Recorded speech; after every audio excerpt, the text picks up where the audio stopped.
Qeveria shqiptare do të ofrojë më tepër mbështetje për të gjithë të rinj që kanë një ide inovatore. Së fundmi u hap një thirrje për ata që kishin një ide se si inteligjenca artificiale mund të zgjidhë probleme në edukim apo shëndetësi. Nga 161 aplikime, vetëm 21 kaluan fazën e parë. Në forumin e investimeve BE Ballkani Perëndimor po mbahet kjo nismë që bashkon krijuesit inovator, startupet, sipërmarrësit, investitorët, politikat publike të vendeve të Ballkanit Perëndimor dhe Bashkimit Evropian. Në hakathon ishte i pranishëm edhe kryeministri Edi Rama. Ne kemi rënë dakord brenda nesh të çojmë përpara procesin duke hapur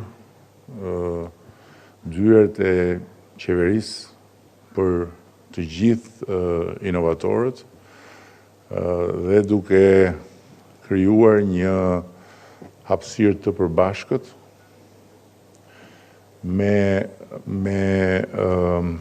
bërtham Agjencinë e Ekselencës që ne kemi krijuar para pak kohe dhe të cilën do ta vëmë në dispozicionin tuaj dhe të gjithë inovatorëve.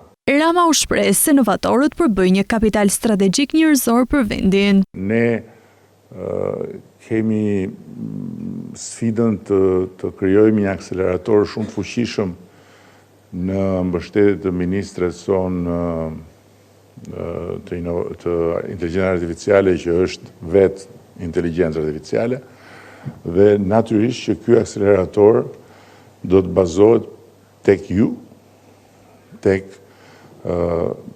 kapitali njerëzor që ne kemi brenda Akshit apo brenda Agjencisë së Ekselencës dhe me këtë sinergji do të mundohemi që çdo njërit nga institucioneve qendrore ti zgjerojmë trurin me inteligjencë artificiale. Duke qenë se këtu në këtë pikë fokusohet edhe ambicia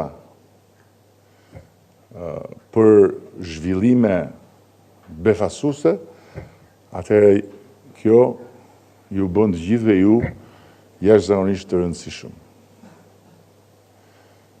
Jashtëzakonisht të rëndësishëm, një kapital strategjik njerëzor për vendin tonë. Nga hakathoni do të zgjidhet vetëm një fitues që do të ndjekë eventin më të famshëm të startupeve / në Helsinki.